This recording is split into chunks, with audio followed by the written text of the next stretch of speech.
У нас в прошлом году 1 650 000 000 экспорта, из которых где-то 560 миллионов это страны СНГ. ЕС, все-таки страны ЕС 783. Вот у нас миллион. Все-таки страны ЕС они больше, но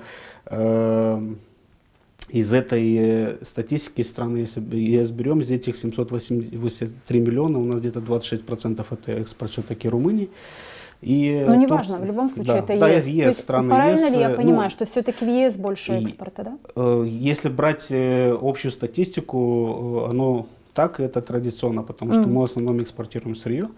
Про винодельческую продукцию это страны СНГ, это Беларусь, Российская Федерация.